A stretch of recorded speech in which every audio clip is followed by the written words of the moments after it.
Muito bem, como é que nós entendemos o noivado? Como é que nós entendemos o noivado? No livro de Mateus, capítulo 1, versículo 18, é de lá que nós aprendemos isso. Para nós o noivado, ele já é um pré-casamento. Um pré-casamento.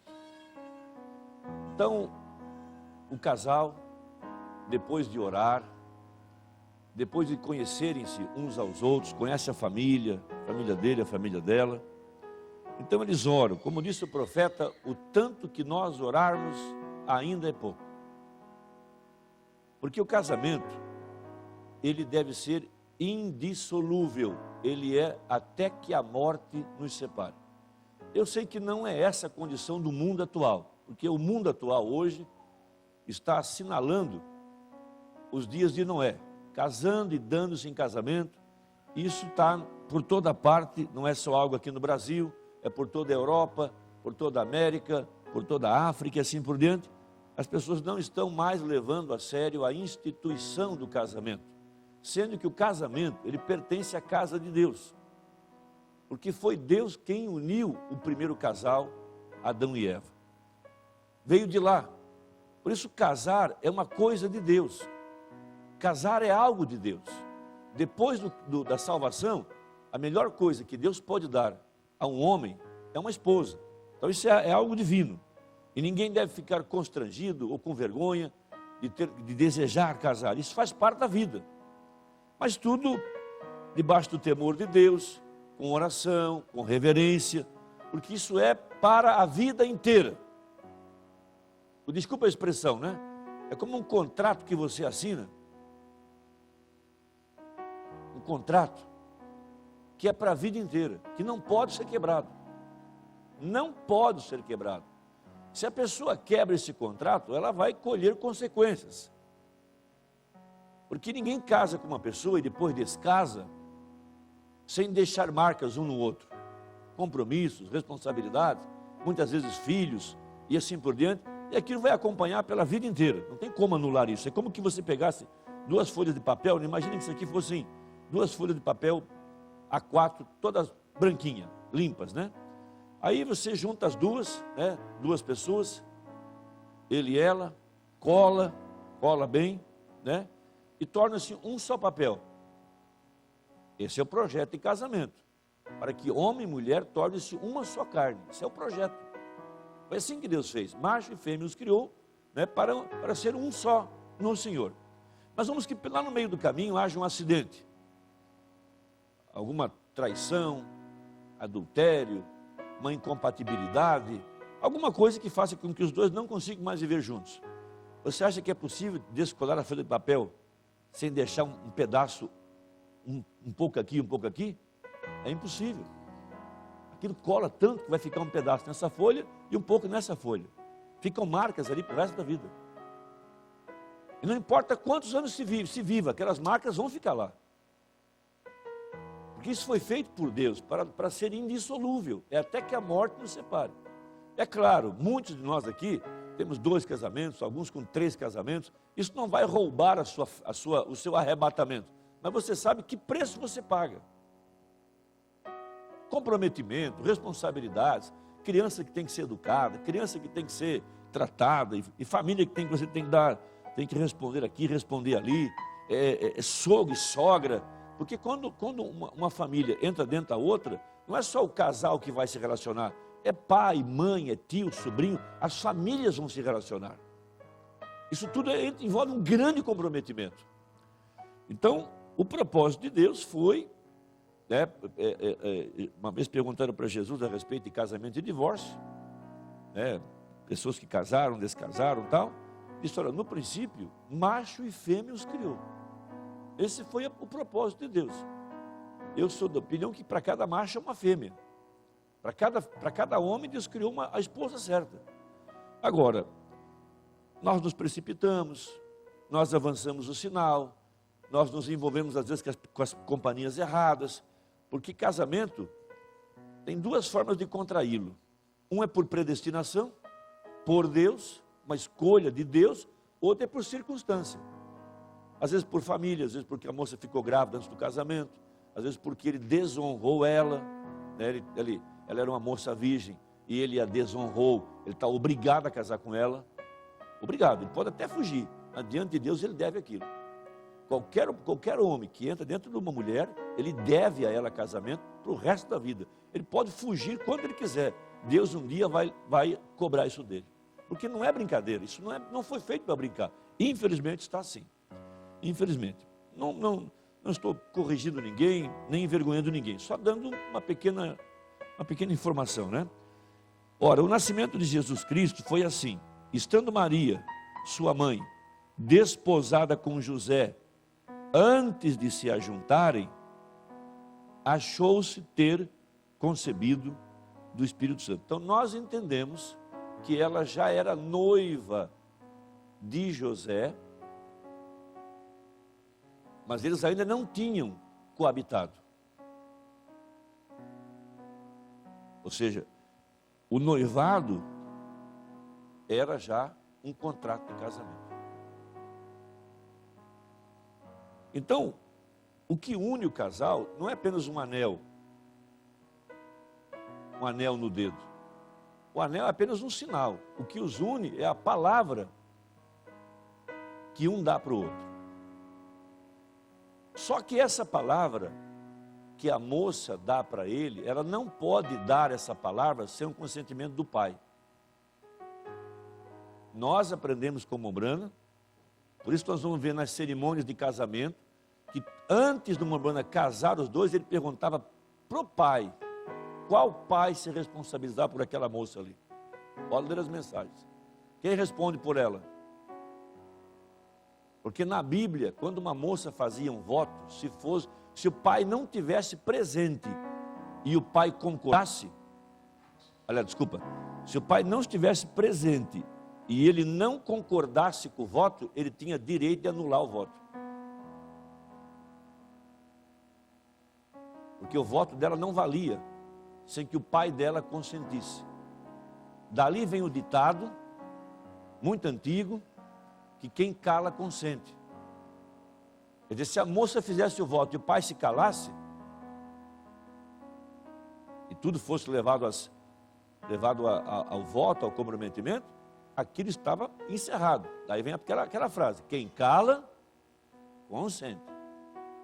Mas se o pai não concordar, fala, não aceito, não concordo, não importa quanto ela te prometeu, eu não aceito. O casamento não era feito.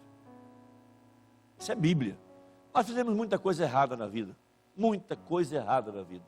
Mas quando veio essa mensagem, ela veio para nos instruir, ela veio para abrir nosso entendimento. Veio para colocar as coisas no eixo. E a gente erra enquanto a gente não sabe, mas que depois que a gente sabe, se peca voluntariamente, aí está pecando voluntariamente. Então eu já casei moça na igreja que me enganou. Ela entrou de branco na igreja. Eu até quero crer que a mãe não sabia, não sei. Mas ela não era mais virgem quando ela veio na frente, e com a sua roupa branca e com o seu véu, a igreja inteira pensava que ela era uma virgem. Ela não era mais virgem. Ela já estava com outro namorado, já tinha perdido a virgindade, casou com outro rapaz de branco na igreja. Nós não sabemos, porque se eu sei, não casa de branco. Ela tem que pagar um preço. Se ela desonrou a casa do pai dela, e se ele a desonrou, eles não podem ter as honras de um casal limpo. Vai casar, nós vamos orar, vamos lá com a família. Agora, todo aquele sonho que a moça tem de entrar de branco, as testemunhas na igreja, ela mesma fala assim, olha, eu abri mão disso tudo. Não tenho mais esse direito. Ela tem que entender. Ela tem que entender que ela abriu mão de tudo. Porque o casamento representa a união de Cristo e a igreja. E nós já aprendemos com a Bíblia que Jesus veio para casar-se com uma virgem. E toda a sua roupa branca, o seu véu, está dizendo, como um testemunho, que ela é limpa. E que ele vai tomá-la das mãos do pai dela, na frente de um sacerdote, na frente da igreja, na frente das testemunhas, e que ele não deve nada, ele não desonrou a casa do pai dela. Porque a Bíblia trata a mulher como um jardim, e um jardim fechado. E se ele é fechado, ele tem uma chave. E essa chave está na mão do sacerdote. Por isso o pastor vai declarar assim: eu vos declaro marido e mulher. Isso é tão sério, tão sério, tão sério, que se uma moça engana o seu noivo, dizendo para ele que ela é limpa, que ela é virgem, mas não sendo, e ela vem ao altar e casa aqui de altar com todas as honras, aí passam-se anos, lá na frente, ela vem num culto, e o Espírito de Deus opera ali, e leva ela ao arrependimento. Ela chega em casa e confessa para ele. Ele pode fazer duas coisas. A primeira delas é perdoá-la e seguir em frente, por amor dela, por amor da família. Mas a segunda é divorciar-se dela e eu caso ele de novo, porque ela não foi fiel para ele. Ele a tomou como uma virgem. Na Bíblia, isso é tão sério, tão sério, tão sério, que se o moço casasse com uma moça e ele descobrisse que ela não era mais virgem, nas noites de núpcias, ele pegava ela, ia na casa do pai dela e pedia as provas da virgindade dela. O pai tinha que mostrar sua roupinha. Se ela escorregou, qualquer coisa, e rompeu o ímã, o pai não jogava a roupa fora, guardava a roupa, e o homem tinha direito, me dá as provas da virgindade. Se o pai não apresentasse, ela era apedrejada na porta da casa do pai dela. E ele estava livre para casar com outra mulher. Isso não é brincadeira. Isso está tão conturbado, tão estragado. Por isso que é um dos sinais da sua segunda vinda, as condições de casamento e divórcio. Então, para nós, o noivado já é um pré-casamento. Eles já disseram diante de Deus, ela já fez na frente do pai dela. O pai dela vai ser chamado aqui na frente agora junto com ela. O pai dela vai botar a aliança na mão dela. A mãe dele vai botar a aliança na mão dele. E as famílias estão concordando. Porque a igreja é a única instituição que existe na terra para manter o casamento de pé, de acordo com a palavra de Deus. É difícil para mim, eu tenho filhos, não pense que isso é brincadeira. Não pense que isso é brincadeira. Por isso um pai tem todo o direito de investigar aquele rapaz, tem todo o direito de dizer sim ou não, eu não concordo. E se o pai é da igreja, se o pai é um irmão, e ele me mostrar as condições, eu falo, eu não concordo com o casamento, eu não faço casamento. Não faço. Porque o pai tem que estar de apoio, o pai tem que dizer sim, eu concordo, eu aceito. Porque não tem outra forma, não tem outra maneira. Por isso a igreja deve manter essas coisas de pé. Nós já erramos demais na vida. Nós erramos muito. Nós, os pastores, já demos muito mau exemplos. Nós, os pastores, já demos muito mau exemplo. Já ensinamos muita coisa errada. O povo não é culpado de tudo. Nós é que somos culpados da maior parte das coisas erradas. Porque temos muita ignorância, fomos muito mal ensinados. Mas, à medida que a luz vai chegando, a gente tem que se consertar e dali para frente começa a fazer certo. O que passou, põe debaixo do sangue e nós vamos para frente. Amém? Então vou pedir que a família venha à frente, o Rodolfo e a Tainara venham à frente. Vamos nos pôr de pé, amados, só um momentinho, não vai demorar muito.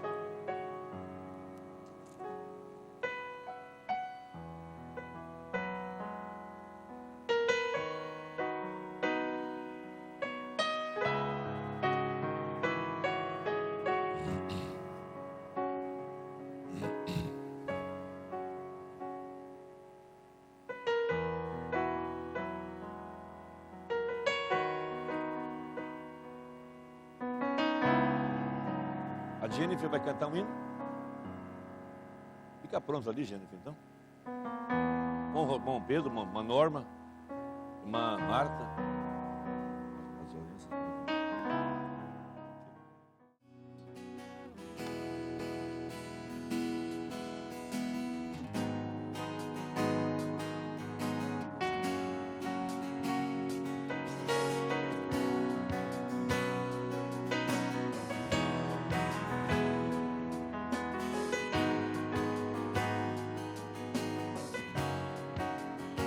Já é tarde, é tempo de colheita.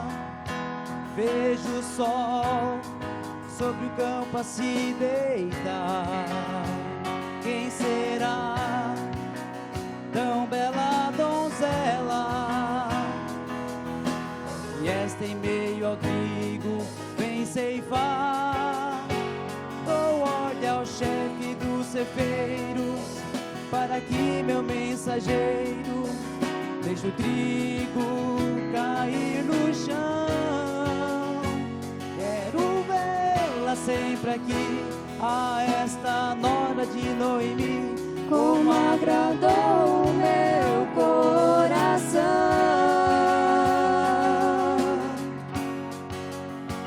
Eu sou sua noiva amada e 7 anjos avistei no céu, reconheci o meu Redentor. Eu sou sua noiva amada, 6 medidas de cevadas me foram dadas, e o 7º é o meu Senhor, meu Senhor.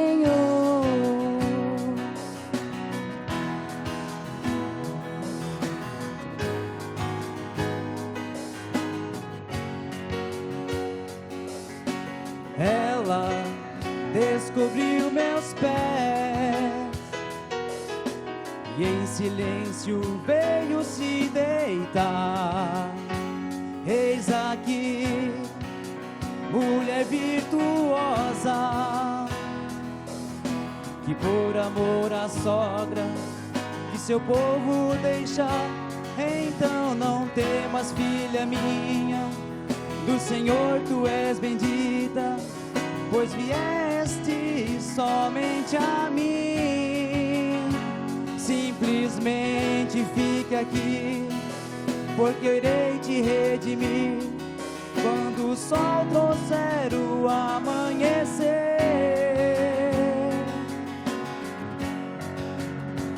Eu sou sua noiva amada e 7 anjos avistei no céu, reconheci o meu Redentor.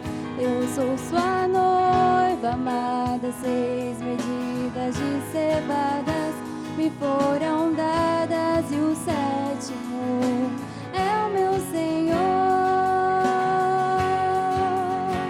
meu Senhor.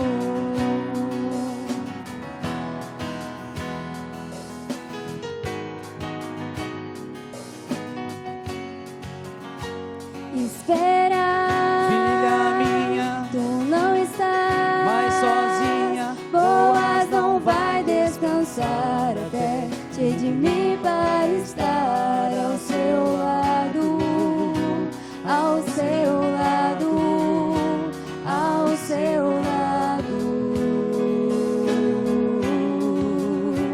Espera, Filha minha, tu não estás mais sozinha. Boaz não vai descansar até te redimir para estar ao seu lado, ao seu lado, ao seu lado, ao seu lado.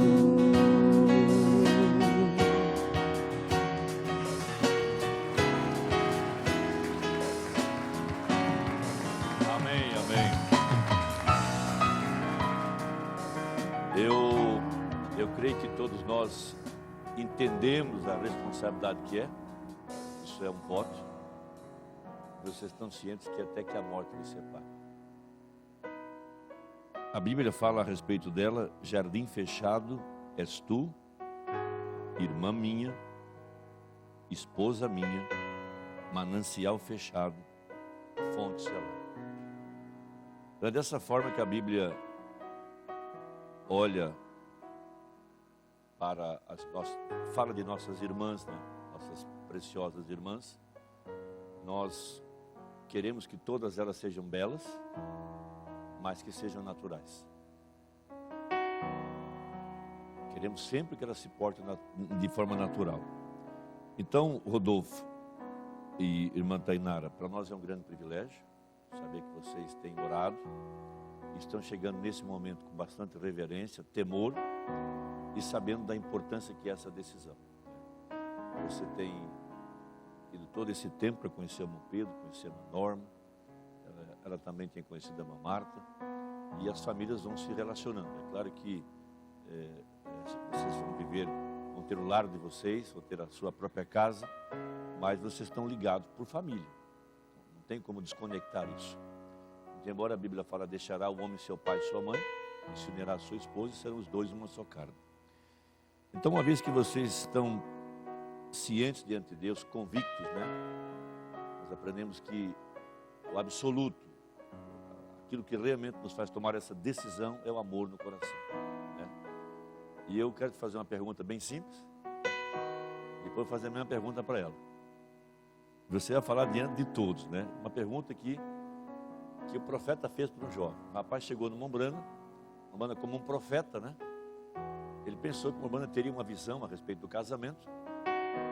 E Mombrana, ele veio perguntar se ele deveria casar com um tal jovem.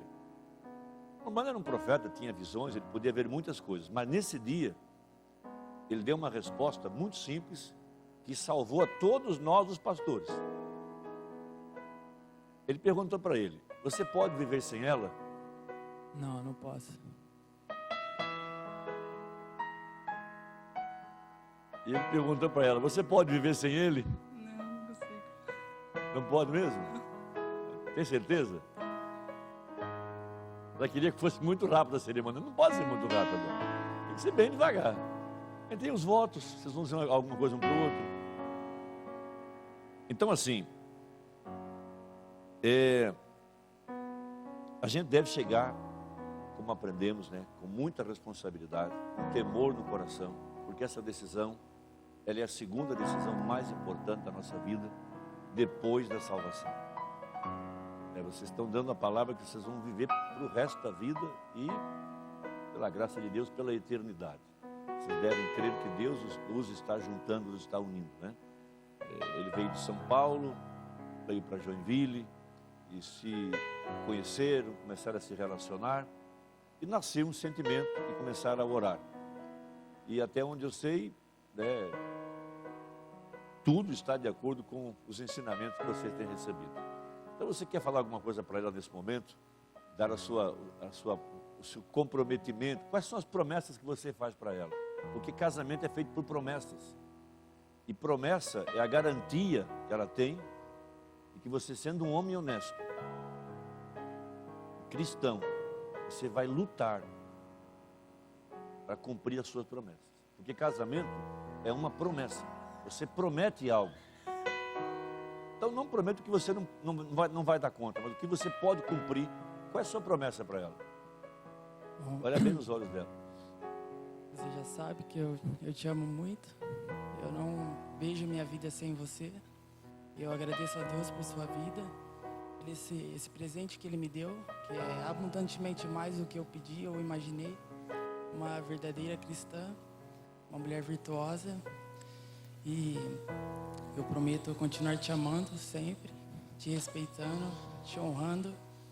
E espero estar ao seu lado sempre para a gente seguir até a eternidade e te ajudar o que você precisar. Eu te amo muito. O que você acha disso?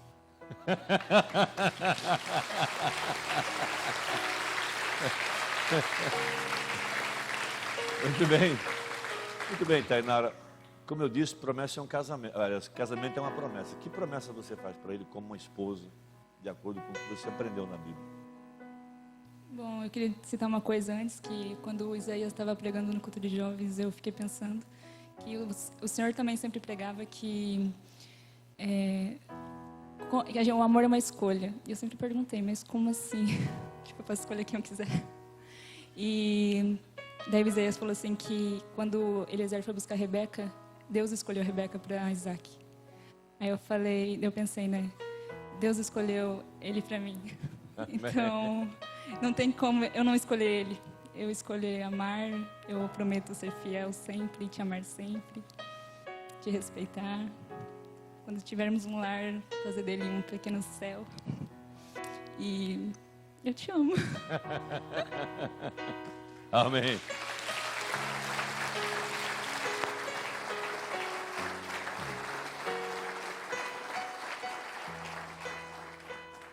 Vós, mulheres, sujeitai-vos a vossos maridos como ao Senhor. Porque o marido é a cabeça da mulher, como também Cristo é a cabeça da igreja, sendo Ele próprio o Salvador do corpo. De sorte que, assim como a igreja está sujeita a Cristo, assim também as mulheres sejam em tudo sujeitas a seus maridos. Vós, maridos, amai vossas mulheres, como também Cristo amou a igreja, e a si mesmo se entregou por ela, para a santificar, purificando-a com a lavagem da água pela palavra, para apresentar a si mesmo igreja gloriosa, sem mácula, nem ruga, nem coisa semelhante, mas santa e irrepreensível. Assim devem os maridos amar as suas próprias mulheres, como a seus próprios corpos. Quem ama a mulher, ama-se a si mesmo, porque nunca ninguém aborreceu a sua própria carne, antes a alimenta e sustenta, como também o Senhor a igreja, porque somos membros do seu corpo. Por isso deixará o homem seu pai e sua mãe, e se unirá à sua mulher, e serão dois numa carne. Grande é esse mistério, digo, porém, a respeito de Cristo e da igreja. Assim também vós, cada um em particular, ame a sua própria mulher como a si mesmo, e a mulher reverencie o marido. A palavra reverenciar vem da palavra respeitar. A condição é essa. Vamos orar então. Senhor Jesus Cristo, nós tomamos a confissão que o Rodolfo e a Tainara fizeram. As promessas são as melhores, porque o amor é o máximo. E o amor deve ser incondicional. Não é uma coisa condicional, mas incondicional. Porque Deus nos amou incondicionalmente. E por isso nós estamos aqui. Primeiramente eu oro por esses anéis, e o dedico e o consagro para o uso santo dessa promessa. É um sinal de que estão comprometidos, que deram a palavra e que se comprometeram diante de Deus, diante dos pais, diante da igreja, a honrar esse voto até que a morte os separe. Nós oramos, Pai, em nome de Jesus Cristo, para a glória de Deus. Vou pedir que o Dom Pedro, então, coloque o anel na sua filha.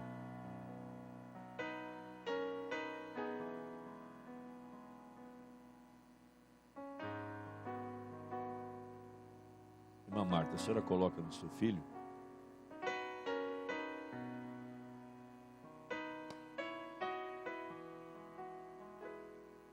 Muito bem, vocês dois colocam as mãos sobre a Bíblia. Vamos levantar nossas mãos então. Senhor Jesus Cristo, nós queremos abençoar estes votos que foram feitos diante de Deus. Que o anjo do Senhor confirme isso nos corações desses irmãos. Que o amor que sentem um para com o outro possa aumentar. E possam sentir falta um do outro. E terem o mesmo sentimento que houve em Cristo Jesus. Que não teve por usurpação ser igual a Deus, mas aniquilou-se a si mesmo. E tomando a forma de servo. Ele foi submisso, ele obedeceu, e ele entregou-se a si mesmo. Que esse sentimento de servir, de dar, possa preencher esses corações, e os dois possam viver para fazerem um ao outro feliz na presença de Deus. Que não busque seus próprios interesses, que não se portem inconvenientemente, de maneira leviana, mas que cada um busque primeiro o que é do outro, cada um procure compreender um ao outro, que eles possam não exigir muito um do outro, mas dar compreensão, dar amor, servir, cuidar, zelar, trabalhar um pela felicidade do outro. Que ela possa encontrar o seu lugar nesse casamento como uma mulher sujeita ao seu marido, que ele seja o pastor de sua casa, um homem cheio do Espírito Santo, que possa conduzir essa família para ser o modelo da verdadeira igreja de nosso Senhor Jesus Cristo. Nós abençoamos em nome de nosso Senhor Jesus Cristo. Amém. Mas então, Rodolfo e Tainara, isso não dá direito a vocês de se tocarem ainda. Isso é muito sério. Não dá direito de você possuí-la, nem de ficar andando sozinho com ela, de mãos dadas, momentos de privacidade.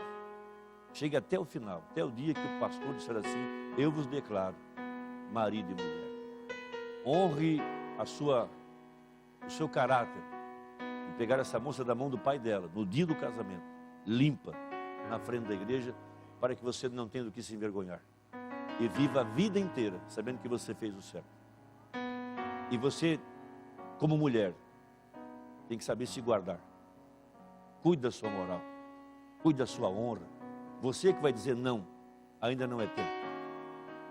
Porque se estão abrasados, é porque querem casar. Se não se sentem atraídos, não devem casar. Para que fazer uma moça infeliz, um rapaz infeliz, se não há atração? Por isso eu acho certo. Noiva, logo em seguida casa. Deus os abençoe. Em nome de Jesus Cristo. Amém. Amém.